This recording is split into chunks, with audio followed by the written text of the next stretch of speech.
Hello hello hello. Good morning student, स्वागत है आप सभी का आज के सेशन में। Good morning all of you. Good morning बच्चे, good morning. Good morning Soni, good morning.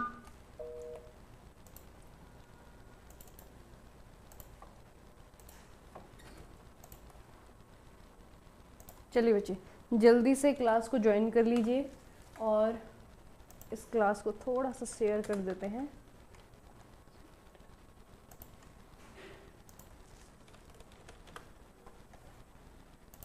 Good morning, good morning, good morning बच्चे, गुड मॉर्निंग।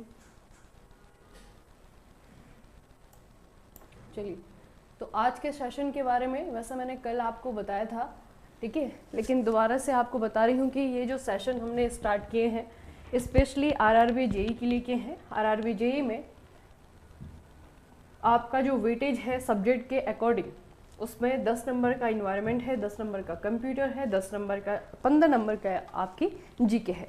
जीके में भी आपका स्टैटिक जीके भी आएगी और करंट अफेयर भी आएगा, ठीक है। तो करंट अफेयर को पिछले महीनों से नवंबर से स्टार्ट करेंगे, नवंबर 2024 से, ठीक है। और उसके अलावा जो है एनवायरनमेंट के और कंप्यूटर के क्वेश्चन भी प्रैक्टिस करेंगे। तो जल्दी जल्दी आप लोगों को जुड़ जाना है लाइव क्लास से और आंसर भी करना है बच्चे, ठीक है। वो कहते हैं ना राहुल सर, समाचारों के जैसे नहीं सुनना है, जो मैं बता रही हूँ सुनना ज़रूर है ध्यान से, लेकिन पहले कोशिश करनी है कि आंसर दिया जाए। नहीं आता है कोई बात नहीं, गलत हो जाए कोई बात नहीं, है ना, लेकिन आंसर देने की कम से कम कोशिश करनी है।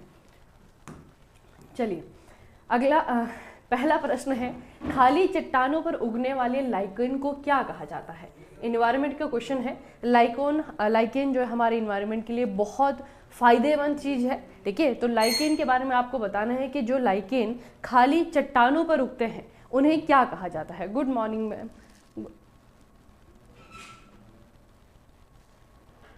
Good morning, good morning, good morning बच्चे, गुड मॉर्निंग। बताइए, खाली चट्टानों पर उगने वाले एम्प्टी रॉक्स, जो लाइकेन खाली चट्टानों पर उगते हैं, उन्हें क्या कहा जाता है। उन्हें क्या कहा जाता है, इन्हें कहा जाता है सेक्सिकॉल्स, ठीक है। सेक्सिकॉल्स इन्हें कहा जाता है। अब बच्चे, लाइकेन जो है ये हमारे इन्वायरमेंट के लिए बहुत फायदेमंद है और इसमें आपको कौन कौन सी चीज़ें और याद रखनी है। सेक्सिकॉल्स लाइकेन का एक समूह है, ठीक है। बेसिकली बच्चे, आपका ये लाइकेन जो है जब चट्टानों पर उगती है, क्योंकि लाइकेन ये सिर्फ चट्टानों पर नहीं उगती है, ठीक है। ये जो है आपका पेड़ की छालों पर, पेड़ के जो छाल होते हैं उस पे उग जाता है, बिना छाल वाला जो पेड़ होता है उस पे उग जाती है, कभी कभी समुद्र की सतह पे देखने को मिलती है, ठीक है। तो अलग अलग जगह जो है ये उग सकती है, इसीलिए इसे जहाँ पर उगती है उसके अकॉर्डिंग अलग नाम दिया गया है, ठीक है। तो सेक्सिकॉल आपको याद रखना है। देखिए, लाइकेन कवक और शैवाल का एक मिश्रित जीव है, ठीक है। लाइकेन को 3 अलग अलग कैटेगरी में डिवाइड किया जाता है। सबसे बेसिक जो बच्चे इसका कैटेगराइजेशन किया हुआ है उसमें आपका क्रस्टोज आता है, उसमें आपका फोलियोज आता है और एक आपका आता है फ्रूटिकोस, ठीक है। इसे अगर आप लोग देखेंगे, ये आपका क्रस्टोस है, ठीक है, ये आपका फोलियोज है और ये आपका फ्रूटिकोस है। बेसिकली ये जो नाम इसे दिए हुए हैं ना, ये इसके अपीयरेंस के अकॉर्डिंग दिया हुआ है, ठीक है। अगर जो आपका क्रस्टोस है तो इसमें क्या होते हैं बच्चे कि इस तरीके से जो है आपका ये जैसे वेलवेट होता है ना, केक जैसे आप देखते होंगे, ठीक है। तो उस तरीके से जो है आपका ये दिखता है, मतलब फफूंद जैसा दिखता है। उसके बाद में अगर इस तरीके से ब्रांचेस जैसे दिखेगा, ठीक है, ये भी लाइकेन है, लेकिन ये कौन सा वाला है, ये है आपका फ्रूटिकोस, ठीक है। और उसके अलावा पत्ती के जैसे अगर आपको दिखेगा तो इसे कहा जाता है आपका फोलिकोस लाइकेन, ठीक है। तो अपीयरेंस के अकॉर्डिंग भी इसे अलग अलग नाम दिए गए हैं।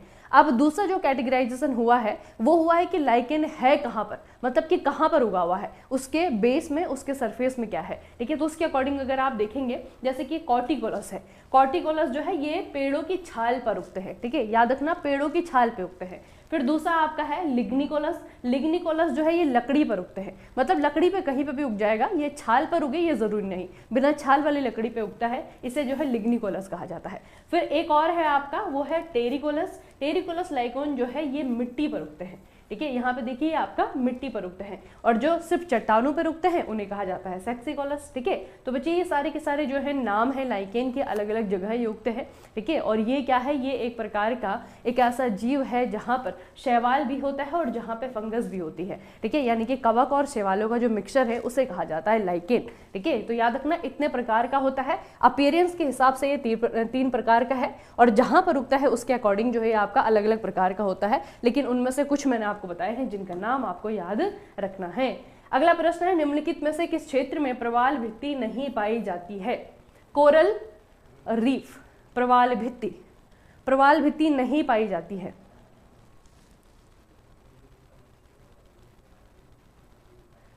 ये क्लास की पीडीएफ मिल जाएगी।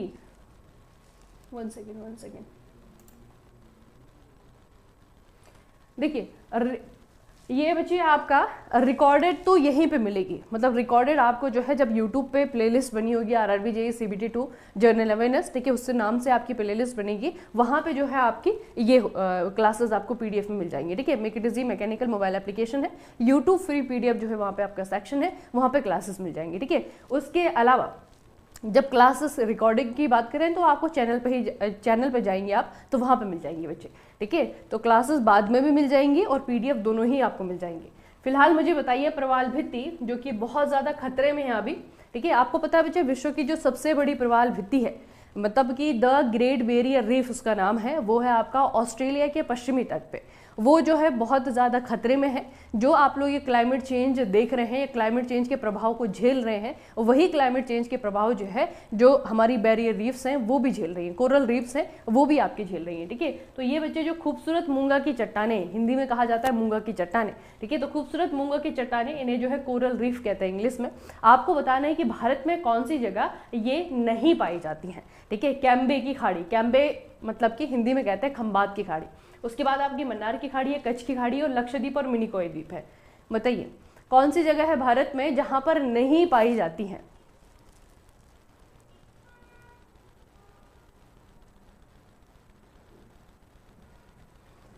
थ्योरी भी करवा दीजिए या फिर कोई कोर्स है? बच्चे कोर्स तो आपका है RRB JEE CBT 2 के लिए, ठीक है, सिर्फ कंप्यूटर और इन्वायरमेंट का भी अलग सा कोर्स है। अगर CBT 2 के सारे ही सब्जेक्ट पढ़ना चाहते हैं तो उसके लिए भी आपका अलग सा कोर्स है, ठीक है। ये सारे के सारे कोर्सेज आपको मिल जाते हैं।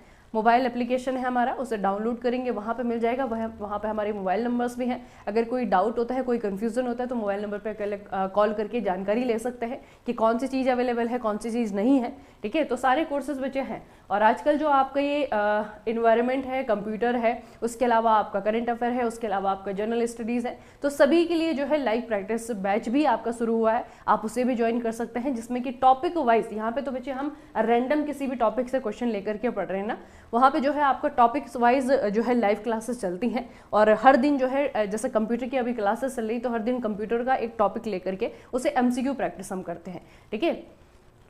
और सुबह 8 बजे जो है क्लास होती है आपकी लाइव। बताइए जल्दी से इसका आंसर बताइए, भारत में कहाँ पे, गैस करिए। ये बच्चे भारत का नक्शा है, भारत के नक्शे में कहाँ कहाँ पर आपको कोरल रीफ मिलेंगी। सबसे पहले देखिए ये आपकी कच्छ की खाड़ी है, याद रखना गुजरात की तट पे है, ठीक है, कच्छ की खाड़ी, यहाँ पे कोरल रीफ मिलती हैं। उसके अलावा यहाँ पे देखिए बच्चे आपका, यहाँ पे आपका मालवन, ठीक है, यहाँ पे भी आपकी कोरल रीफ मिलती है। उसके अलावा लक्षद्वीप का ही आपका समूह है मिनिकॉय द्वीप भी, ठीक है, तो यहाँ पे भी आपकी कोरल रीफ मिलती है। गल्फ ऑफ मन्नार, यहाँ पे भी कोरल रीफ मिलती है, अंडमान में भी और निकोबार पे भी, ठीक है। तो ये भारत में वो जगह है जहाँ पर की कोरल रीफ पाई जाती है। तो कहाँ पर नहीं पाई जाती है, ये है आपकी कैम्बे की खाड़ी, यानी कि खंबात की खाड़ी, ठीक है, द बे ऑफ कैम्बे में आपका कोरल रीफ नहीं मिलता है। अगला प्रश्न है, सकल पर्यावरण उत्पाद यानी कि GEP राज्य के प्राकृतिक संसाधनों को मापता है। GEP को मापने के लिए उपयोग किए जाने वाले वार्षिक अद्यतन में से निम्नलिखित में से कौन सा तत्व यानी कि एलिमेंट नहीं शामिल किया जाता है? बताइए। जैसे बच्चे आपका इकोनॉमिक्स में एक बहुत ही फेमस टर्म है, हम कहते हैं GDP, ग्रॉस डोमेस्टिक प्रोडक्ट, है ना। ये दिखाता है कि हमारा जो देश है वो किस गति से जो है प्रोग्रेस कर रहा है, ग्रोथ कर रहा है। हाँ, तो हमारी इकोनॉमिक ग्रोथ को दिखाने के लिए हम GDP का इस्तेमाल करते हैं। उसी तरीके से हमारी जो ग्रोथ है, ठीक है, और वो किस तरीके से जो है पर्यावरण को ध्यान में रखते हुए की जा रही है, अगर वो भी चीज़ हम मेजर करते हैं तो उसे कहा जाता है आपका GEP। तो सकल पर्यावरण उत्पाद, इसे मेजर करते समय कौन सी चीज़ ध्यान में नहीं रखी जाती है? अब थोड़ा सा यहाँ पे कॉमन सेंस लगाइए, जिसने पढ़ा हुआ है वो बताइए, जिसने नहीं पढ़ा हुआ है तो आप गेस करने की कोशिश करिए बच्चे, कौन सा है? इंडस्ट्रीज, वेरी गुड बच्चे।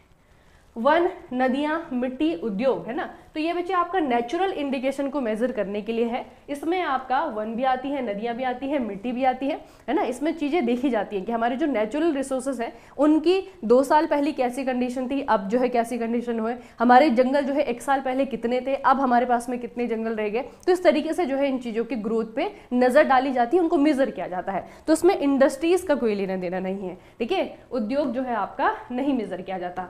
अब इसके अलावा आपको और क्या याद रखना है, 1997 में रॉबर्ट कोस्टांजा, ठीक है, इन्होंने बच्चे पूरे विश्व भर में जो है सबसे पहली बार जीईपी को प्रपोज किया था। मतलब ये जो टर्म है या फिर जो कॉन्सेप्ट है ये इनके द्वारा शुरू किया गया था, ठीक है, वैश्विक स्तर पर। उसके अलावा एक और प्रश्न आपको पूछा जाएगा कि भारत में सबसे पहले जो है कौन सा राज्य था जिसने कि जीईपी के गणना करने की घोषणा की थी। तो ये बच्चे आपका 2021 में 2021 में भारत का पहला राज्य बना था उत्तराखंड, उस समय जो मुख्यमंत्री थे तीरथ सिंह रावत, उन्होंने ये घोषणा की थी कि जीईपी जो है हम मेजर करने वाले हैं। तो इस तरीके से आप ये भी कह सकते हैं कि भारत में जीईपी मेजर करने वाला जो पहला राज्य बना था वो था आपका उत्तराखंड, ठीक है। अभी जीईपी होता क्या है, क्या क्या चीजें इसमें मेजर की जाती हैं, देखिए बच्चे, इसमें आपका वायु की गुणवत्ता, जल की गुणवत्ता, गुणवत्ता का मतलब है क्वालिटी, ठीक है, वायु हो गया, जल हो गया, मृदा स्वास्थ्य हो गया, वन आवरण हो गया, इनको आमतौर पर जीईपी की गणना के लिए उपयोग किया जाता है, ठीक है, इनको जो है प्रमुख घटक माना जाता है। उसके बाद में है यह सकल घरेलू उत्पाद यानी कि जीडीपी की तर्ज पर है। जीडीपी उपभोक्ताओं की ओर से आर्थिक उत्पादन देता है और निजी खपत, अर्थव्यवस्था, मतलब जो चीज़ें आपकी जीडीपी में मेजर होती है उसी तरीके से, मतलब उसी को देखते हुए जो है उसी के तर्ज पे से स्टार्ट किया गया था। और ग्लोबली जो है सबसे पहले इसे 1997 में इसका जो कॉन्सेप्ट है वो किसके द्वारा दिया गया था, रॉबर्ट कोस्टांजा के द्वारा दिया गया था। जबकि भारत में अगर हम बात करें तो भारत में 2021 में उत्तराखंड सरकार ने इसे अपने राज्य में लागू करने की घोषणा की थी, ठीक है, सबसे पहला स्टेट था। अगला आपका प्रश्न है, निम्नलिखित में से कौन सा खाद्य श्रृंखला का सही क्रम है, बताइए बच्चे। ये आपका है फूड चेन। फूड चेन से क्वेश्चन आया है, डाइटम है, फिर आपका क्रस्टेशियन से या फिर आपका हेरिंग से, ठीक है, फिर इसी सिस्टम को बच्चे आगे पीछे किया हुआ है, ठीक है। कौन सा वाला फूड चेन का श्रृंखला है, सीरीज है जो कि सही है, बताइए। फूड चेन, देखिए सबसे बेसिक जो फूड चेन है ना, सबसे बेसिक फूड चेन है, आप लोगों को पता है कि फूड चेन में सबसे पहले जो है आपके सबसे पहले क्या आते हैं, प्रोड्यूसर्स आते हैं, उत्पादक, है ना, जो कि अपना खाना खुद ही से बनाते हैं, अपना खाना खुद ही से बनाते हैं। उसमें आपका क्या आते हैं, उसमें आते हैं आपके एलोट्रॉप्स यानी कि ग्रास, है ना, जो खुद से ही खुद का खाना बनाते हैं, किसी दूसरे पे निर्भर नहीं रहते हैं, ठीक है। तो बच्चे घास को खाने वाले फिर जो है आपके क्या आते हैं, प्राइमरी कंज्यूमर आते हैं। प्राइमरी कंज्यूमर में जैसे एग्जांपल दिया हुआ है आपका ग्रास हॉपर का। उसके बाद में इन प्राइमरी कंज्यूमर को खाने वाले जो है आपके सेकेंडरी कंज्यूमर्स आते हैं। फिर उसके बाद में अगर सीरीज बहुत लंबी है तो उसमें आपके टर्सरी कंज्यूमर्स भी आ जाते हैं, ठीक है। लास्ट में बच्चे आपके डीकम्पोजर्स आते हैं जो कि इनके जो वेस्ट हैं उनको पचाते हैं, और उसके बाद में वो जो डीकम्पोजर्स हैं वो उन जो भी आपके जैविक अवशेष हैं, जो भी आपका ऑर्गेनिक मटेरियल है, ऑर्गेनिक वेस्ट है, उसको जो है वापस डीकम्पोज कर देता है मिट्टी में, फिर जो है आपका प्लांट उगता है, ठीक है। तो ये प्रोसेस जो है आपकी चल ही रही होती है, कहीं पे बहुत लंबी होती है, कहीं पे बहुत छोटी होती है, ठीक है। तो ये बच्चे आपका बेसिक फूड चेन है, ठीक है। लेकिन अगर यही फूड चेन अगर आप पानी में देखते हैं, क्योंकि पानी में भी अपना अपना फूड चेन है, इकोसिस्टम बच्चे हर जगह होता है ना, अलग अलग प्रकार का होता है, लेकिन हर जगह आप एक इकोसिस्टम देखते हैं। पानी में भी इकोसिस्टम है, वहां का इकोसिस्टम अलग है, पानी में भी समुद्र में अलग होता है, तालाब में अलग होता है, जंगल में अलग होता है, एक छोटा सा अगर गार्डन है तो वहां पे अलग होता है ना। तो हर जगह इकोसिस्टम पाया जाता है, लेकिन अलग अलग प्रकार का, ठीक है। तो बच्चे यहाँ पे अगर हम पानी में देखेंगे कि कौन सा वाला फूड चेन काम करता है, यहाँ पे जो खाद्य श्रृंखला है वो किस तरीके से बनती है, तो यहाँ पे जो हरे पौधे होते हैं, अब पानी में पौधे नहीं होते हैं, लेकिन यहाँ पे हरे पौधों के रूप में जो आपकी प्लांट होते हैं उन्हें कहा जाता है फाइटोप्लैंक्टन, ठीक है। ये प्रोड्यूसर्स होते हैं, क्या कहते हैं इन्हें, फाइटोप्लैंक्टन। उसके बाद में फाइटोप्लैंक्टन को खाने वाले जो आपके कीट होते हैं या बैक्टीरिया होते हैं उन्हें कहा जाता है जूप्लैंक्टन, ठीक है, प्राइमरी कंज्यूमर है। उसके बाद जूप्लैंक्टन को कौन खाता है, इन्हें खाने के लिए छोटी छोटी मछलियां होती है, सेकेंडरी कंज्यूमर, ठीक है। और सेकेंडरी कंज्यूमर को खाने के लिए फिर आपकी बड़ी बड़ी मछलियां होती है, ठीक है। और इनको खाने के लिए फिर जो है आपका यहाँ पे सेकेंडरी के बाद में टर्सरी के रूप में जो है आपका मैन आ जाता है, यानी कि टर्सरी कंज्यूमर आपका इंसान है जो कि मछलियों को खा जाता है, ठीक है। तो इस तरीके से बच्चे ये आपका अलग अलग प्रकार का फूड चेन चेन जो है चलता रहता है, पानी में अलग होता है, स्थल पे अलग होता है, जंगल में अलग होता है। तो यहाँ पे जो आपका फूड चेन दिया हुआ है ना, खाद्य श्रृंखला, ये दिया हुआ है आपका पानी का, लेकिन नाम जो है आपके वो सिंपल नहीं लिखे गए हैं, ठीक है। तो थोड़ा सा मुझे बताइए कि क्या हो सकता है इसका। अभी मैं सबके मतलब बताऊंगी आपको, लेकिन बताइए बच्चे। सही जवाब आया है the Himalaya dreamers. Very good, very good बच्चे, ये आपका बिल्कुल सही जवाब है, ऑप्शन नंबर ए, डाइटम, ठीक है। फिर क्रस्टेशियंस, अब हेरिंग्स। अब इनका मतलब क्या होता है? इनका मतलब बहुत आसान है, देखिए इनका मतलब क्या होता है, किस तरीके से जो है समुद्र में, ये महासागरों की खाद्य श्रृंखला है, ठीक है, जो आपको दी हुई ना, पानी में भी जो है आपका ये महासागरों की खाद्य श्रृंखला दी हुई है, ठीक है। अब यहाँ पे बच्चे क्या होता है आपका, एक बार खाद्य श्रृंखला को पढ़ लेते हैं, महासागर में किस तरीके से होती है। सबसे पहले जो प्रोड्यूसर होता है वो होता है आपका फाइटोप्लैंक्टन, ठीक है, नाम याद रखना, इसे हिंदी और इंग्लिश दोनों जगह फाइटोप्लैंक्टन कहा जाता है, तो थोड़ा सा हिंदी में इंग्लिश में किसी में भी याद कर लो, बस फाइटोप्लैंक्टन है, ठीक है। ये प्राइमरी प्रोड्यूसर्स होते हैं। उसके बाद में जो है आपका इनको खाने के लिए, जैसे आपका कौन है, यूनिसेलुलर एल्गी है, डाइटम्स, ठीक है, सबसे पहले जो है आपका डाइटम है, ठीक है, यूनिसेलुलर एल्गी, यूनिसेलुलर मतलब एक ही कोशिकीय जो जीव होते हैं, ठीक है। उसके बाद में आपका ये ब्लू ग्रीन एल्गी आती है, ठीक है, ये भी होता है। दूसरा आपका जो है कोको लिथोपोर्स होता है, ठीक है, इसमें आपके यूकैरियोटिक प्रोटिस्ट मतलब बाकी जो है आपके एक कोशिकीय जंतु आ जाते हैं, ठीक है। तो इस तरीके से बच्चे आपके ये सारे के सारे एक तरीके से कह सकते हैं कि प्राइमरी प्रोड्यूसर्स हैं, ठीक है, पानी के अंदर, समुद्र के अंदर। उसके बाद में जो है आपके इनको खाने के लिए जो आपके जीव हैं वो हैं आपके क्रूटेशियंस। अभी क्रूटेशियंस क्या होते हैं, ये थोड़ा सा आपका लार्ज ग्रुप का एक जीव, जब आप बायोलॉजी आप लोगों ने पढ़ी होगी ना बच्चे, तो बायोलॉजी में जो है जब आप जीव जंतुओं का संघ पढ़ते हैं, है ना, तो बहुत सारे जानवर ऐसे हैं जो कि एक ही ग्रुप से रिलेट करते हैं। तो यहाँ पे जो है आपका ग्रुप ऑफ एनिमल्स है, ग्रुप ऑफ सी एनिमल्स हैं, जिनको क्रूटेशियंस कहा जाता है, ठीक है। आर्थ्रोपोडा ग्रुप के हैं, ये आर्थ्रोपोडा ग्रुप के हैं। और इसमें आपके कौन कौन आता है, इसमें आपका क्रैब आ गया जैसे, ठीक है, इसमें आपका लॉबस्टर्स हो गए, इसमें आपका क्रे फिश हो गया, श्रिम्प हो गया, क्रिल हो गया, ठीक है, इन्हें इंसान भी खाता है ना। ये सारे के सारे जो आपके जीव हैं इनको जो है क्या कहा जाता है, क्रूटेशियंस कहा जाता है। तो क्रूटेशियंस अपने खाने के लिए किसका इस्तेमाल करते हैं, वो करते हैं इनका इस्तेमाल, ठीक है, डाइटम्स होते हैं या फिर आपका साइनोबैक्टीरिया हो गया, इन चीज़ों को खाने के लिए जो है आपके क्रूटेशियंस होते हैं। उसके बाद में बच्चे आपके आते हैं इनको खाने के लिए मछलियाँ। तो मछलियों को क्या कहा जाता है, हेरिंग्स कहा जाता है, ठीक है। हेरिंग्स आर द फिश, दे ईट क्रूटेशियंस, ठीक है। तो इस तरीके से जो है आपका क्या बनता है, एक सीरीज बनता है, एक खाद्य जाल बनता है। तो यहाँ पे जो नाम आया है बच्चे क्रूटेशियंस, इसमें याद रखना कि इसमें कौन कौन से जीव हो सकते हैं।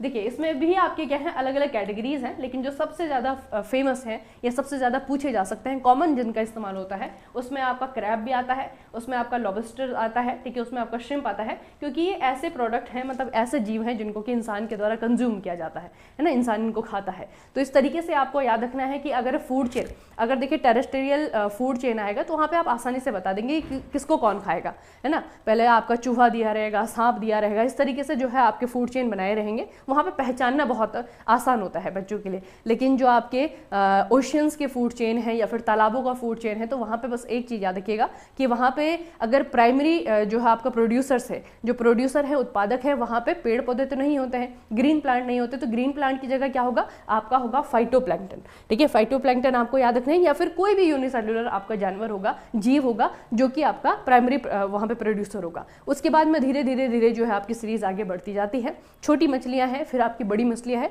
लेकिन छोटी मछलियों से भी पहले जो प्राणी वहाँ पे रहते हैं, जो समुद्री जीव रहते हैं, उनको क्या कहा जाता है, क्रूटेशियंस कहा जाता है, ठीक है। इनको याद रखना बच्चे। अगला प्रश्न भी बहुत आसान सा है। भूमि संरक्षण की जिस विधि में पहाड़ी ढलान को काट करके सीढ़ियाँ बना दी जाती है, उसका नाम क्या है, बताइए। पहाड़ों में जब खेती होती है, आप लोगों ने देखा होगा, तो पहाड़ों में बच्चे खेती या तो इस तरीके से होगी या तो आपकी इस तरीके से होगी, ठीक है। आंसर क्या होगा इसका,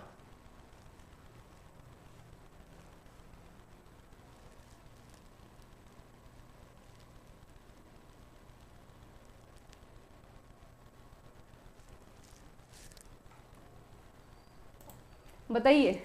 यूपीएससी का क्वेश्चन, चलिए ये तो आसान क्वेश्चन है, इसका आंसर दो। ये तो क्वेश्चन आसान है, इसका आंसर बताइए।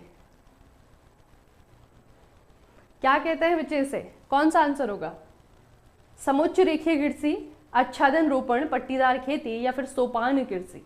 देखिए इंग्लिश में दो चीज़ों में आपको कंफ्यूजन होगा, एक तो कंटोर फार्मिंग है, एक आपका टेरेस फार्मिंग है, दोनों ही पहाड़ों पे की जाती है। लेकिन क्वेश्चन में क्या पूछा है, पहाड़ी ढलान को काट करके सीढ़ियां बना दी जाती हैं, उसका नाम क्या है बताइए। टेरेस फार्मिंग होगा, कंटोर फार्मिंग होगा। देखिए अभी मैं आपको एग्जांपल बता देती हूँ बच्चे, ये आपके कंटोर फार्मिंग है, ठीक है, ये आपकी कंटोर फार्मिंग है, हिंदी में समोच्च रेखीय कृषि कहा जाता है।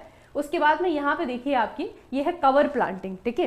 यहाँ पे कवर प्लांटिंग में आप लोग एक चीज देख रहे होंगे कि बीच में जो आपकी मेन क्रॉप है, मेन क्रॉप को एक तरीके से कंजर्व करने के लिए, उसको बचाने के लिए जो है एक लेयर जो है उस खेत के किनारे पे लगा दी गई है, ठीक है। इसे क्या कहा जाता है, कवर प्लांटिंग कहा जाता है। उसके बाद में आपके स्ट्रिप फार्मिंग आते हैं। स्ट्रिप फार्मिंग में क्या होता है कि अलग अलग प्रकार की जो है, जो एक ही सीजन में उगने वाली क्रॉप है, उनकी जो है अलग अलग स्ट्रिप लगाई जाती है, ठीक है। जैसे यहाँ पे देखिए बच्चे, आपका कॉर्न है, यहाँ पे ओट बोई है, यहाँ पे हे बोई है ना, अलग अलग जो है आपकी क्रॉप्स बोई हैं अलग अलग स्ट्रिप के माध्यम से, इसे कहा जाता है आपका स्ट्रिप फार्मिंग, ठीक है। उसके बाद में जो है आपका ये है, ये आपको प्रॉपर दिख रहा होगा कि कोई एक पहाड़ था, पहाड़ को काट दिया गया और पहाड़ की जो जमीन है उसको प्लेन किया गया और फिर जो है वहाँ पे खेती की गई, तो इससे क्या कहा जाता है, टेरेस फार्मिंग कहा जाता है, ठीक है। बेसिकली इसमें और इसमें अंतर क्या है बच्चे, ये आपको थोड़ा सा मन में आ रहा होगा क्वेश्चन कि ये भी वैसे ही दिख रहा है, ये भी वैसे ही दिख रहा है, दोनों में बेसिक डिफरेंस क्या है। डिफरेंस क्या है कंटोर फार्मिंग और टेरेस फार्मिंग में, जो टेरेस फार्मिंग होती है ना बच्चे, यहाँ पे क्या किया जाता है कि क्रिएट किया जाता है फ्लैट एरिया,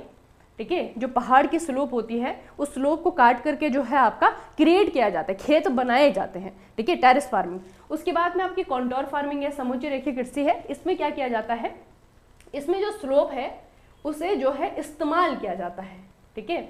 इसे जो उसका नेचुरल स्लोप होता है, पहाड़ का जो ढलान होती है, उसमें जो नेचुरली बचे फॉर्मेशंस होते हैं उसका ही इस्तेमाल किया जाता है खेती करने के लिए। वो अपनी तरफ से जो है आपके खेत नहीं बनाए जाते हैं, ठीक है, खेत नहीं बनाए जाते हैं, पहाड़ों को काटा नहीं जाता है। जबकि टेरेस फार्मिंग में क्या होता है, यहाँ पे खेत बनाए जाते हैं, जो स्लोप है, स्लोप बिल्कुल आपकी तीखी स्लोप होती है, उसको काट करके जो है आपके खेत बनाए जाते हैं, ठीक है। तो जो पहाड़ में रहने वाले लोग हैं, आप लोगों ने दोनों ही प्रकार की कृषि देखी होगी, है ना। पहाड़ में बच्चे आपका जो नेचुरल स्लोप है, कहीं पे जो है आपके नेचुरल स्लोप में भी इस तरीके से होते हैं कि वहाँ पे छोटे छोटे खेत जो है ऑलरेडी बनी होती है, सीढ़ीदार खेत जिन्हें कहा जाता है, ठीक है। उनको काटने वाटने की जरूरत नहीं होती है, बस पहाड़ के ढलान के साथ में जो है आपकी कृषि की जाती है, उसे कहा जाता है आपका कंटोर फार्मिंग। लेकिन जब खेत तैयार किए जाते हैं, उसके लिए जो है मिट्टी को हटाया जाता है, उस पहाड़ को तोड़ा जाता है, उसमें बच्चे आपकी कौन सी वाली कृषि होती है, टेरेस फार्मिंग होती है। तब क्वेश्चन पे आते हैं कि क्वेश्चन में क्या पूछा हुआ है।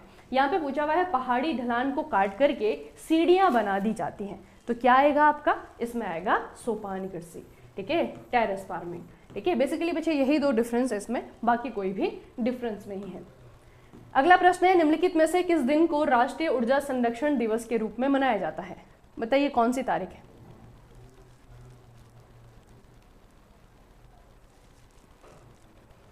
एनवायरनमेंट के सभी टॉपिक के एमसीक्यू, सारे इंपॉर्टेंट एमसीक्यू हो जाएंगे बच्चे, ठीक है, सारे इंपॉर्टेंट एमसीक्यू होंगे। इसका आंसर बताइए कौन से दिन है।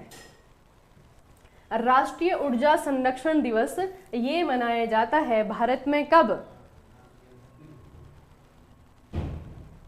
14 दिसंबर। एक ही आंसर आया है, ऑप्शन नंबर डी। अच्छा इसमें बताइए, अंतर्राष्ट्रीय मानकीकरण संघ आईएसओ का मुख्यालय रोम में है, ठीक है, पहला स्टेटमेंट। दूसरा स्टेटमेंट है कि आईएसओ 9000 गुणवत्ता प्रबंधन तंत्र और मानकों से संबंध है। तीसरा स्टेटमेंट है कि आईएसओ 14000 पर्यावरण प्रबंधन तंत्र मानकों से संबंध है। बेसिकली बच्चे मानक क्या होता है, ठीक है, स्टैंडर्ड्स। अब देखिए हमारे चारों तरफ हमारी इकोनॉमी में जो भी चीजें हैं, आप एक छोटा सा सामान भी ले रहे हैं तो उसे भी तैयार किया गया है कुछ स्टैंडर्ड को फॉलो करते हुए, है ना। आप खाने की चीज ले रहे हैं तो वो भी किसी स्टैंडर्ड को फॉलो करते हैं, उसके बाद में वो चीज जो है आपकी खाने लायक बनती है। उसमें ढेर सारे जो है आपके सर्टिफिकेशन अथॉरिटी होती है जो कि उसको सर्टिफाइड करती हैं, फिर वो मार्केट में बेची जाती है, फिर आप उसे खाते हैं, ठीक है। तो इसी तरीके से बच्चे आपका आईएसओ है, ठीक है, the international union of standardization, इसे कहा जाता है आईएसओ, ठीक है। तो इसका काम क्या है, ये दो चीजों को सर्टिफाई या फिर दो चीजों के लिए आपका स्टैंडर्ड बनाने का काम करती है। पहला जो है आपका आईएसओ 9000, ये बच्चे आपका डील करता है quality management system and standard, ठीक है, क्वालिटी मैनेजमेंट सिस्टम। उसके बाद दूसरा जो आपका स्टैंडर्ड है वो आपका ISO 14000 कहलाता है। ये आपका डील करता है इन्वायरमेंटल मैनेजमेंट, ठीक है, इन्वायरमेंटल मैनेजमेंट की इन्वायरमेंट में जो चीज़ आपकी हो रही है, इन्वायरमेंट में जो छेड़छाड़ हो रही है वो स्टैंडर्ड के साथ में है या नहीं है, ठीक है। तो ISO 14000 आपको याद रखना है, ISO 9000 आपका अलग है, लेकिन इन्वायरमेंट की दृष्टि से ये वाला बच्चे याद रखना, इसमें जो स्टैंडर्ड बनाए जाते हैं वो पर्यावरण को ध्यान में रखते हुए बनाए जाते हैं, ठीक है। तो ये भी आपका सही है, ये भी आपका सही है, दो तो बिल्कुल सही है। पहले वाले में जो है आपका हेडक्वार्टर गलत लिख दिया है, ISO का हेडक्वार्टर रोम में नहीं है, इसका हेडक्वार्टर आपका जिनेवा में है। कहाँ पर है? जिनेवा में, ठीक है। पहला वाला आपका गलत है, दूसरा तीसरा आपका सही है, दूसरा और तीसरा सही है। अगला प्रश्न है, पृथ्वी विज्ञान मंत्रालय के अधीन दो कौन से विभाग को शामिल किया गया है? बताइए। पृथ्वी विज्ञान मंत्रालय, ये एक मिनिस्ट्री है बच्चे। इस मिनिस्ट्री के वर्तमान में मंत्री जी कौन है? डॉक्टर जितेंद्र सिंह, उनका नाम भी याद रखना, ठीक है, इंपॉर्टेंट मंत्री हमारे लिए, उनका नाम याद रखना। अब इसका उत्तर बताओ। एनवायरनमेंट और कंप्यूटर बोथ, दोनों के ही क्वेश्चन आएंगे बच्चे। अभी एनवायरनमेंट क्या है, उसके बाद में आपका करंट अफेयर, उसके बाद में आपका कंप्यूटर। बताइए, पृथ्वी विज्ञान मंत्रालय, इसके अधीन दो कौन से डिपार्टमेंट कह सकते हैं, हिंदी में विभाग कहा जा सकता है, कौन कौन से हैं? Option number D, option number सी,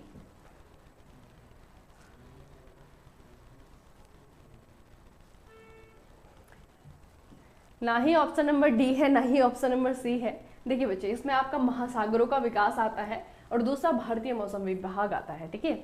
ये दोनों ही जो डिपार्टमेंट आप लोग देख रहे हैं ना, ये पृथ्वी विज्ञान मंत्रालय के अंतर्गत देखते हैं। और ये जो अपने आप में मिनिस्ट्री है, ये पुराना मिनिस्ट्री नहीं है बच्चे, ये जो है अभी बना है आपका, ठीक है। तो इसके लिए थोड़ा सा याद रखना, ये जो मिनिस्ट्री ऑफ अर्थ साइंसेस है, ये अभी बनाया गया, इसे अभी फॉर्म किया गया 2006 में, ठीक है। 2006 में इसे फॉर्म किया गया और इसे बनाने के लिए बहुत सारे डिपार्टमेंट को आपस में जोड़ा गया, ठीक है। तो वही डिपार्टमेंट कौन कौन से है? सबसे पहला आपका डिपार्टमेंट है इंडिया मेट्रोलॉजिकल डिपार्टमेंट, IMD, भारतीय मौसम विभाग, ठीक है, पहला है। दूसरा है आपका national centre for medium range weather forecasting, ठीक है, इसे यहाँ पे मर्ज किया गया। फिर आपका है the Indian institute of tropical metrological, Pune में जो है, इसे भी यहाँ पे मर्ज किया गया। और अर्थ रिस्क एवोल्यूशन सेंटर, इसे यहाँ पे मर्ज किया गया। और मिनिस्ट्री ऑफ ओशियन डेवलपमेंट, ठीक है, इसे यहाँ पे जो है आपका मर्ज किया गया। तो बेसिकली क्या है कि एक मिनिस्ट्री और बहुत सारे डिपार्टमेंट को जोड़ करके 2006 में एक नया मंत्रालय बनाया गया और इसका नाम रखा गया मिनिस्ट्री ऑफ अर्थ साइंसेस, ठीक है। और इसके वर्तमान में मंत्री जी का भी आपको नाम याद रखना है, डॉक्टर जितेंद्र सिंह, ठीक है, नाम याद रखना है इनका। अगला प्रश्न, ग्लोबल 500 पुरस्कार प्रदान क्यों किया जाता है? बताइए। ग्लोबल 500 पुरस्कार, अभी तो इसका नाम बदल गया है 2005 के बाद से, ठीक है। अभी तो इसे कहा जाता है चैंपियन, अर्थ चैंपियन, ठीक है। UNEP के द्वारा बच्चे ये दिया जाता है, UNEP के द्वारा ये दिया जाता है। बताइए जल्दी से, ग्लोबल 500 अवार्ड किस लिए दिया जाता है? ये दिया जाता है आपका इन्वायरमेंटल प्रोटेक्शन को लेकर के, ठीक है। जो व्यक्ति पर्यावरण को बचाने के लिए किसी भी प्रकार की एक्टिविटी कर रहे हैं, किसी भी प्रकार के मूवमेंट से इन्वॉल्व है, उनको जो है ये पुरस्कार दिया जाता है और UNEP इसे देता है बच्चे, ठीक है। कौन देता है? UNEP देता है ग्लोबल 500 अवार्ड। अगला है, निम्नलिखित जीवों में से कौन सा अन्य 3 की श्रेणी में नहीं आता है? बताइए। केकड़ा है, घुन है, बिच्छू है, मकड़ी है। अब इनमें से एक जानवर है जो कि अलग कैटेगरी का है। अगर आप लोगों ने स्टार्टिंग में ध्यान से पढ़ा है, ठीक है, तो वहां पे आपको बताया था इसका नाम, पहचानिए कौन सा है? पहला प्रश्न बच्चे, पहला या दूसरा, कौन सा वाला है ये? नहीं, काफी देर में आया है। चौथा, 5वां क्वेश्चन है, वहां पे आपको बताया था इस जीव का नाम। बताइए बच्चे। निम्नलिखित जीवों में से कौन सा अन्य 3 की श्रेणी में नहीं आता है? नहीं आता है पूछा हुआ है। केकड़ा है, घुन है, बिच्छू है, मकड़ी है। क्रैब, माइट, स्कॉर्पियन या फिर स्पाइडर?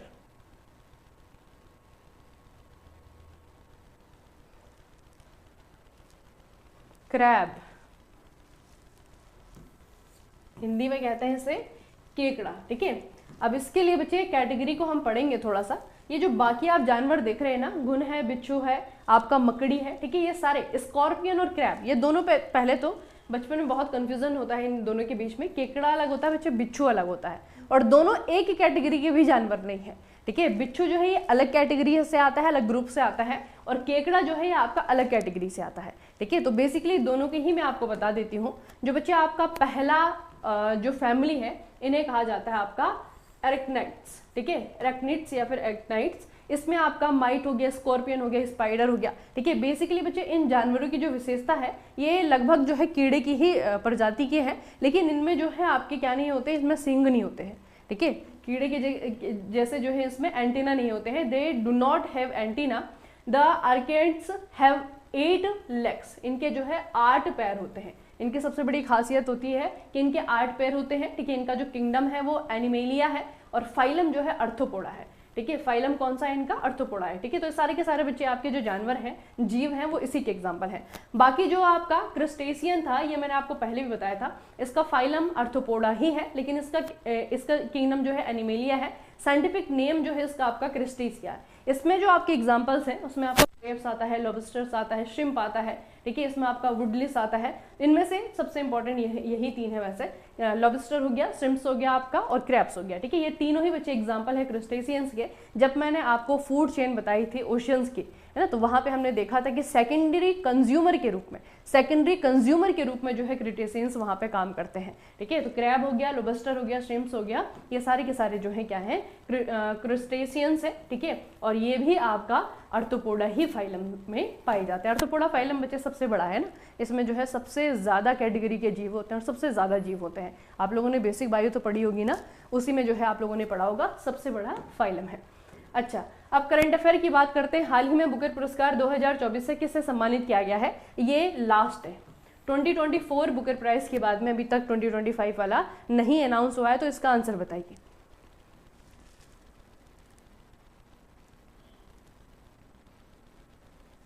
बताइए बच्चे, किसको मिला था 2024 में, ये मिला था सामंथा हार्वे को, ठीक है। अब आपको दोनों ही याद रखने हैं, 2024 का भी जो विनर है उनका भी नाम याद रखना है, और 2023 के भी विनर का नाम याद रखना है, और दोनों की किताबों को भी याद रखिएगा, वो भी आपको पूछे जाएंगे। सामंथा हार्वे को 2024 का बुकर प्राइज मिला उनकी किताब ऑर्बिटल के लिए, ठीक है, किताब का नाम याद रखना। 2023 में यही पुरस्कार पॉल लिंच को मिला था, और उनकी किताब का नाम है प्रॉफिट सॉन्ग, ठीक है, प्रॉफिट सॉन्ग। तो ऑर्बिटल याद रखना है, प्रॉफिट सॉन्ग याद रखना है, दोनों ही विनर का नाम याद रखना है। 2023 के लिए पॉल लिंच ने जीता था, 2024 के लिए सामंथा हार्वे ने जीता। अगला प्रश्न है, एशिया यूनिवर्सिटी रैंकिंग 2025 में भारतीय संस्थानों में कौन सा भारतीय संस्थान शीर्ष स्थान पर है, ये भी लेटेस्ट वाला है, देखिए। इसके बाद से ये रैंकिंग नहीं जारी हुई है। बताइए कौन सा आईआईटी है जो कि भारत की तरफ से पहले नंबर पे था, बताइए बच्चे, भारत की तरफ से पहले नंबर पर, ऐसा नहीं कि एशिया में पहले नंबर पे है, ठीक है। भारत की जितनी भी यूनिवर्सिटी यहाँ पे लिस्टेड हुई है ना, उनमें आपका पहले नंबर पे आता है आईआईटी दिल्ली। अब बच्चे इसमें देखिए आपको क्या याद रखना है, देखिए इंडिया के 2 इंस्टीट्यूट थे जो कि यहाँ पे टॉप 50 में थे, ठीक है। इंडिया के सिर्फ 2 इंस्टीट्यूट थे जो कि टॉप 50 में थे। एक आपका आईआईटी दिल्ली है जिसने कि 44वां स्थान हासिल किया था, और आईआईटी बॉम्बे है जिसने कि 48वां स्थान हासिल किया था, ठीक है। उसके बाद जो है टॉप 100 की अगर हम बात करें तो 5 इंडियन इंस्टीट्यूट आते हैं टॉप 100 में। आईआईटी मद्रास भी आता है, आईआईटी खड़गपुर भी आता है, Indian institute of science Bengaluru वाला 62nd नंबर पे है, आईआईटी कानपुर आता है, और यूनिवर्सिटी ऑफ दिल्ली आता है 81st नंबर पे, ठीक है। तो इसमें से बेसिकली आपको ऊपर वाले ही पूछे जाएंगे कि टॉप 50 में भारत की कितनी यूनिवर्सिटी है। तो टॉप 50 में जो है भारत की सिर्फ 2 यूनिवर्सिटी है, 2 टेक्निकल कॉलेजेस हैं, एक आपका आईआईटी दिल्ली है, एक आपका आईआईटी बॉम्बे है। आईआईटी दिल्ली इसीलिए जो है भारत की तरफ से पहले नंबर पे है, ठीक है, आईआईटी दिल्ली, और स्थान कितना है इसका 44th है। अगला है बच्चे, देश की दूसरी जल मेट्रो परियोजना कहाँ पर प्रारंभ की जाएगी।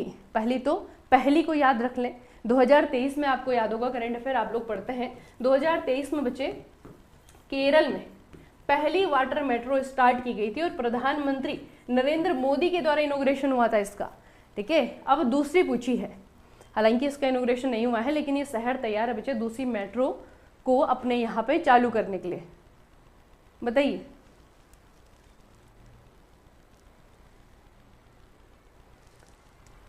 कौन सा है, countries second water metro project.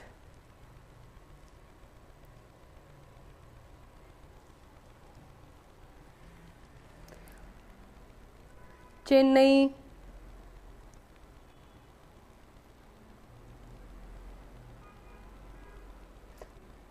पहला ही आपका कोची है, केरला वाला, ठीक है। दूसरा बच्चे आपका मंगलूर है, मंगलूर, ठीक है, मंगलुरु में है। और उसके बाद तो डिक्लेरेशन तो सूरत ने भी की थी वाटर मेट्रो बनाने के लिए, ठीक है। जो आप कोलकाता कह रहे हैं ना बच्चे, आप लोग कंफ्यूज मत होइए, कोलकाता जो है अंडरग्राउंड मेट्रो है, ठीक है। अंडरग्राउंड मतलब कि अंडर वाटर, ठीक है, अंतर है दोनों में। ये जो वाटर मेट्रो है, वाटर मेट्रो प्रोजेक्ट का मतलब क्या है कि मेट्रो जो है पानी में जाएगी। इट मीन्स कि कोई बोट है ना, इलेक्ट्रॉनिक बोट की जैसे जो है मेट्रो बनाई गई है, तो वो अंडर वाटर मेट्रो है। जो कोलकाता वाली आप जो बात कर रहे हैं, ठीक है, वो अलग है, यहाँ पे ये अलग है। तो इसमें आपको याद रखना है कि 2023 में पहला तो आपका केरला कोची में, और दूसरा जो है आपका मंगलुरु ने जो है डिक्लेरेशन की थी। अच्छा, अभी पिछले ही साल 2024 में आप लोगों ने देखा होगा इस रेगिस्तान को। ये रेगिस्तान बहुत ज़्यादा फेमस हुआ था और बहुत ज़्यादा वायरल भी हुआ था इंटरनेट पे, क्योंकि यहाँ पे कभी बर्फ़ नहीं पड़ती थी और यहाँ पे पड़ गई बर्फ़। तो अब जरा मुझे बताइए कि ये जो अल जवाफ, इसका है अल ज़ौफ़ रेगिस्तान, ये कहाँ पर स्थित है बताइए। ये क्लाइमेट चेंज का जो एक्सट्रीम एग्जाम्पल हमने देखा है ना, कहाँ पर पड़ी थी बर्फ़, कहाँ पर है अल ज़ौफ़ नाम का रेगिस्तान। अल ज़ौफ़ नाम का जो रेगिस्तान है, ये चर्चाओं में आया था, ये वायरल हुआ था, क्योंकि यहाँ पे कभी बर्फ़ नहीं पड़ी। इस बार, पिछली बार जो है इस पे यहाँ पे बर्फ़ पड़ी थी। देश बताइए इसका, सऊदी अरेबिया। वेरी गुड बच्चे, सऊदी अरेबिया, ठीक है, सऊदी अरेबिया अल ज़ौफ़ नाम का डेजर्ट है। अगला क्वेश्चन है, ब्रांड फाइनेंस के ग्लोबल सिटी इंडेक्स 2024 के अकॉर्डिंग भारतीय शहरों में कौन सा भारतीय शहर शीर्ष पर रहा था बताइए। ब्रांड फाइनेंस के ग्लोबल सिटी इंडेक्स 2024, इसमें आपको बताना है कि भारत का कौन सा शहर है जो कि पहले नंबर पर है। क्विक आंसर दीजिए, तभी तो समय बचेगा आपका बाकी चीज़ें पढ़ने के लिए, ठीक है। सारा समय इसी सेशन में लगाओगे, जल्दी जल्दी बच्चे।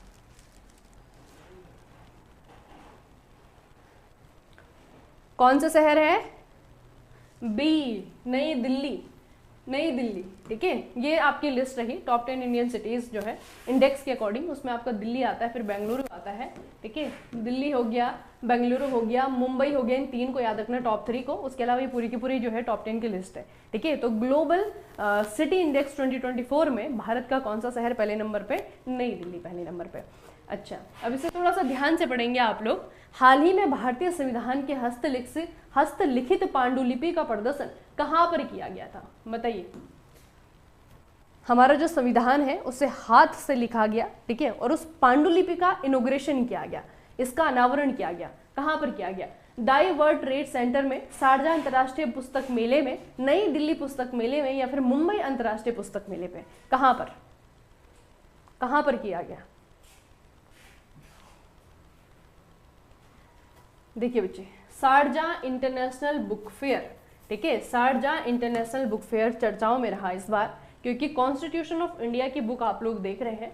ये जो है बच्चे आपकी क्या है, एक ओरिजिनल जो मैन्युस्क्रिप्ट है उसकी रेप्लिका है। रेप्लिका समझते हैं ना, उसका जो है फोटोकॉपी है मतलब, ठीक है। तो ये बच्चे उसकी रेप्लिका है, इसे यहाँ पे शोकेस किया गया था शारजा इंटरनेशनल बुक फेयर में 2024 में। और शारजा जो है आपका कहाँ पर है? ये है यूनाइटेड अरब एमिरेट में, संयुक्त अरब अमीरात में। अगर आप लोग देखेंगे ये आपका दुबई है, दुबई से ठीक ऊपर जाएंगे तो दुबई के बाद में एक शहर आता है शारजा, ठीक है, जहाँ पर क्रिकेट मैचेस भी होते हैं ना। अगला है विस्तारा एयरलाइन, इसके द्वारा ऑफिशियली जो है मर्ज किया गया किसमें बताइए? विस्तारा एयरलाइन। अब आपके सामने आंसर भी खुला हुआ है, पढ़ करके बताइए कहाँ पे है।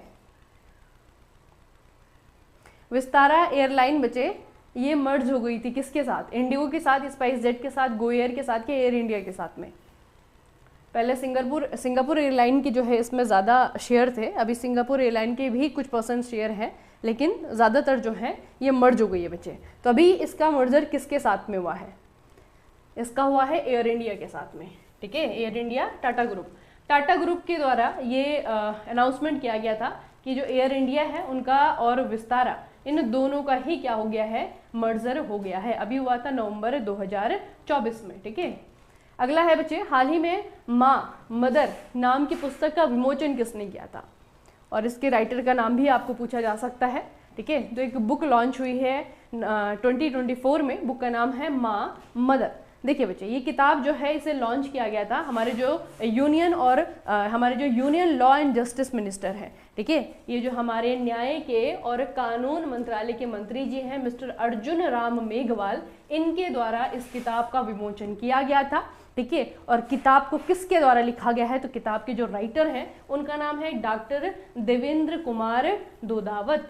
ठीक है, ये इनका नाम है, इनके द्वारा किताब लिखी गई थी। तो किताब का नाम, किताब के राइटर का नाम, और ज़्यादा इंपॉर्टेंट किस मंत्री के द्वारा इसका विमोचन किया गया था, मिस्टर अर्जुन राम मेघवाल के द्वारा। अगला है बच्चे, देश की पहली महिला बस डिपो सखी डिपो की शुरुआत कहाँ पर हुई है। पहली महिला बस डिपो, नाम है बस डिपो का सखी डिपो, बताइए। सखी डिपो मुंबई है, दिल्ली है, बेंगलुरु है, जयपुर है। हमारी कंट्री की पहली महिला बस डिपो,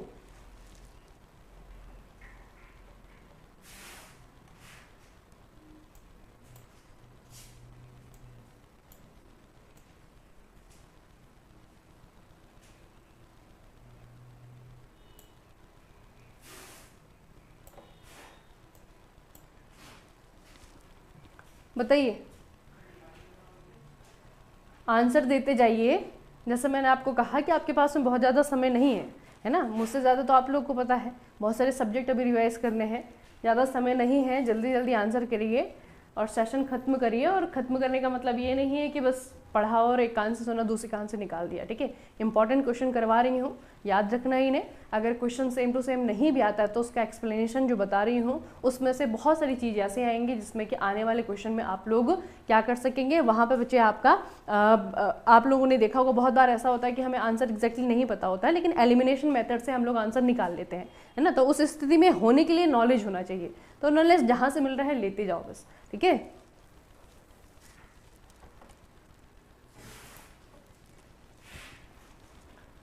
दिल्ली, ठीक है, दिल्ली सरकार। अगला है बच्चे, 2024 मिस यूनिवर्स डेनमार्क की है, ये पहली बार बनी है डेनमार्क की miss universe. Denmark European country है, ठीक है, पहली बार यहाँ की महिला ने जीता है मिस यूनिवर्स का खिताब। नाम क्या है, विक्टोरिया गजेर थिलविंग। विक्टोरिया गजेर थिलविंग नाम है इनका, विक्टोरिया याद रखेंगे। ठीक है, विक्टोरिया फ्रॉम डेनमार्क। चलिए, कंप्यूटर की क्वेश्चन है। सबसे पहला है फोटोन का फुल फॉर्म। फोटोन, फोटोन के बारे में क्या याद रखेंगे, पहले तो इसका फुल फॉर्म याद रखेंगे, फॉर्मूला ट्रांसलेशन। फिर दूसरा ये भी पूछा जा सकता है कि फोटोन है क्या। ठीक है, आप सभी को पता, इतना पता होगा कि लैंग्वेज है, कंप्यूटर लैंग्वेज है। ठीक है, लेकिन किस लेवल की लैंग्वेज है, कैसी लैंग्वेज है, ये भी याद रखना। ये बच्चे आपकी थर्ड जनरेशन लैंग्वेज कहा जाता है इसे। ठीक है, जो कंप्यूटर की लैंग्वेजेस होती है ना, उसमें भी जो है अब डेवलपमेंट के हिसाब से जो है आपका अलग अलग टाइम पीरियड पे अलग अलग चीज़ डेवलप हुई, उसी के अकॉर्डिंग जो है कहा जाता है। जो हाई लेवल लैंग्वेजेस हैं, हम कहते हैं हाई लेवल लैंग्वेज। ठीक है, तो जो हाई लेवल लैंग्वेजेस हैं उन्हें आपका थर्ड जनरेशन लैंग्वेज भी कहा जाता है। ठीक है, तो ये फोटोन जो है ये भी आपका थर्ड जनरेशन लैंग्वेज है। ठीक है, और इन्हें जो है हाई लेवल लैंग्वेज भी कहा जाता है। और ये थोड़ा सा याद रखना है कि इसके और क्या एग्जाम्पल है। तो इसके जो बाकी एग्जाम्पल्स हैं, ये आपका सी है, C++ है, जावा है, पास्कल है, फोर्ट्रन है, आपका कोबोल है, आपका बेसिक है। ये सारे के सारे बच्चे एग्जाम्पल हैं किसके, थर्ड जनरेशन लैंग्वेजेस की। ठीक है, याद रखना इन्हें, और इन्हें ही हाई लेवल लैंग्वेज भी कहा जाता है। और ये वो भाषाएं हैं, ये कंप्यूटर की वो भाषाएं हैं जो कि ह्यूमन लैंग्वेज के सबसे करीब है। ठीक है, meaning they are closer to human language. ठीक है, तो ये हो गया आपकी कंप्यूटर प्रोग्रामिंग लैंग्वेज। अगला है बच्चे, संकलक के द्वारा पाई जा सकने वाली त्रुटि को क्या कहा जाता है। एक सॉफ्टवेयर है, इसे कहते हैं कंपाइलर। कंपाइलर का काम अगर आपको पता है तो ये पता होगा, कंपाइलर बच्चे, कंपाइलर बताइए। कंपाइलर, कंपाइलर अगर किसी एरर को फाइंड करता है, ठीक है, कंपाइलर अगर किसी एरर को फाइंड करता है तो जो एरर उसके द्वारा फाइंड किया जाता है उसे क्या कहते हैं, क्या कहते हैं उसे,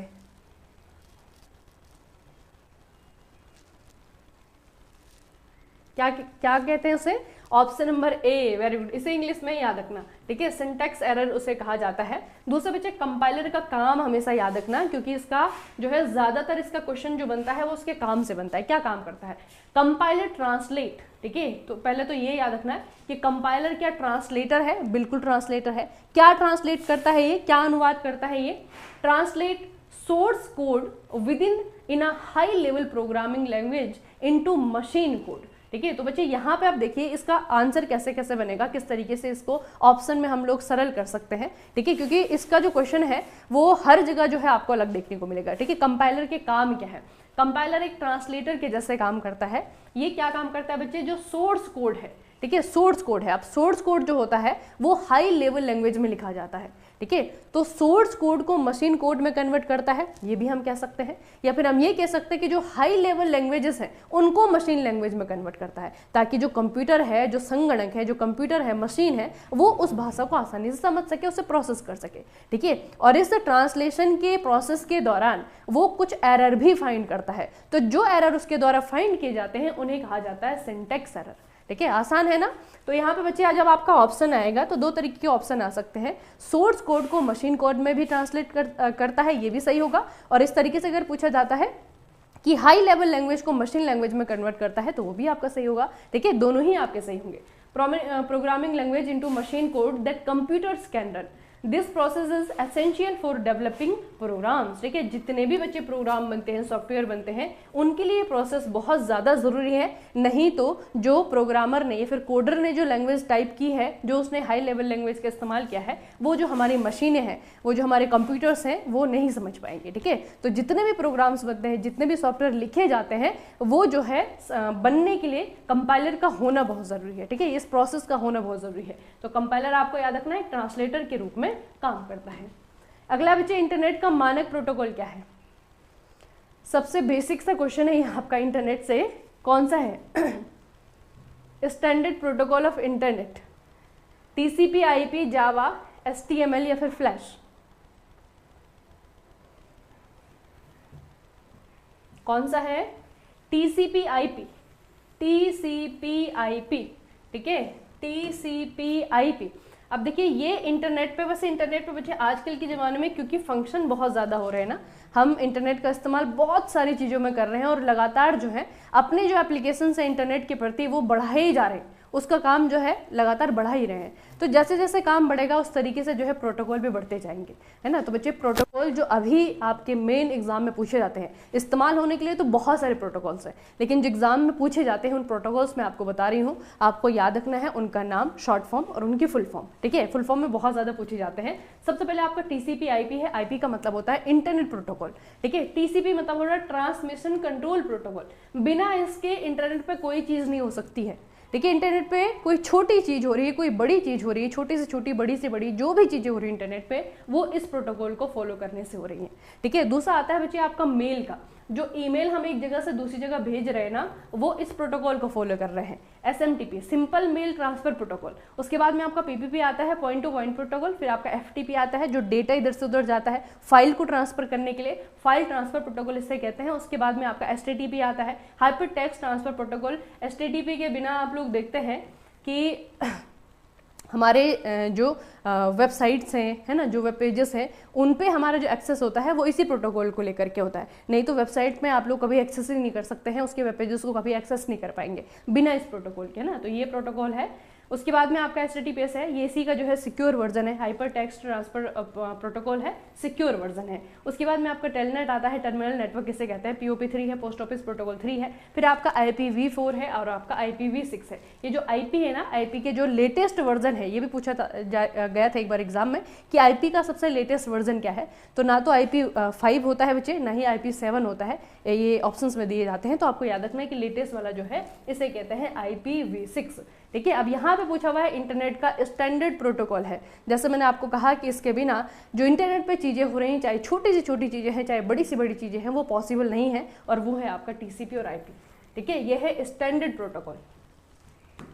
अगला है बच्चे, निम्नलिखित में से कौन सा प्रोटोकॉल TCP और UDP दोनों का ही उपयोग करता है? बताइए,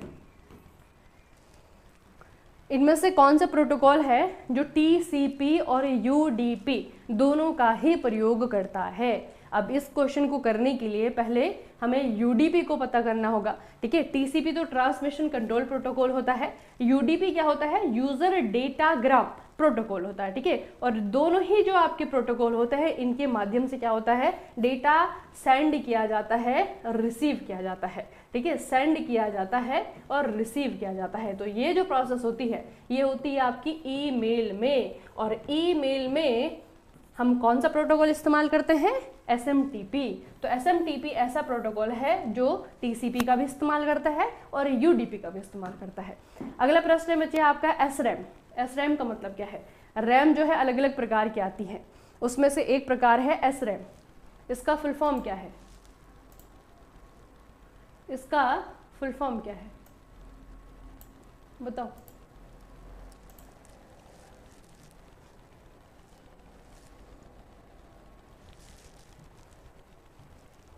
SRAM,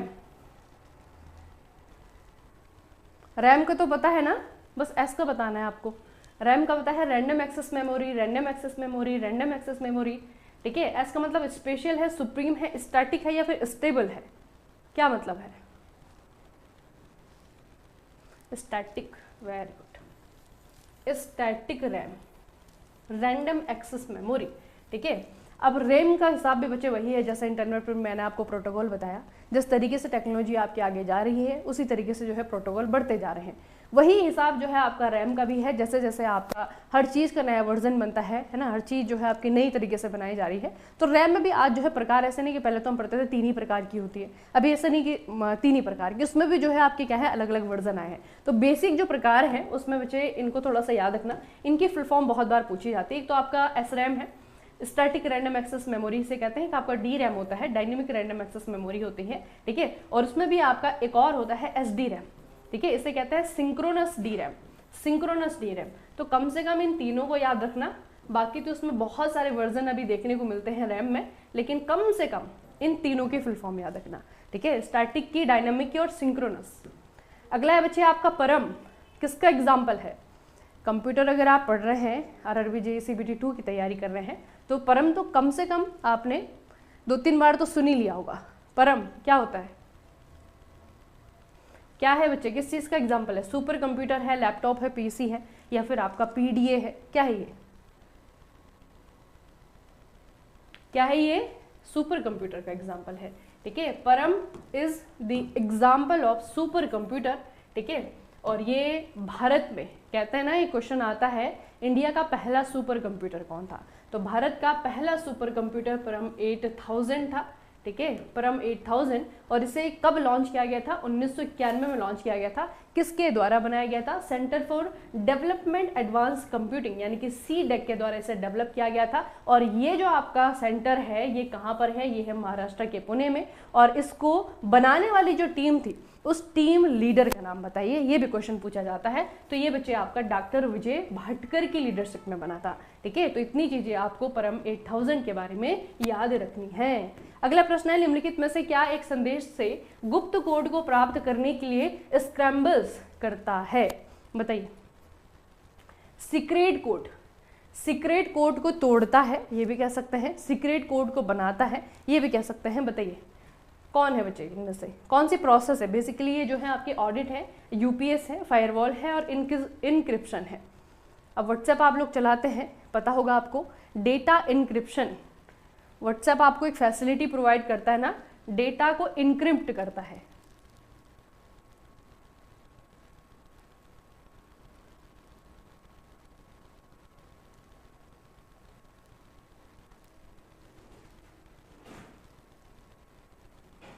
बताइए बच्चे, 11 बजे से क्लास है, खत्म होने वाली है। स्क्रैम्बल्स कौन सा है,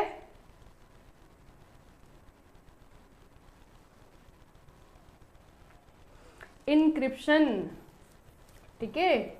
इनक्रिप्शन बेसिकली कंप्यूटर सिक्योरिटी, एक चैप्टर है आपके पास कंप्यूटर सिक्योरिटी। तो कंप्यूटर सिक्योरिटी, कंप्यूटर सिस्टम को सिक्योरिटी प्रोवाइड करने के लिए बहुत सारी प्रोसेस का इस्तेमाल किया जाता है, उसमें से बच्चे आपका क्या है, एक इंक्रिप्शन है।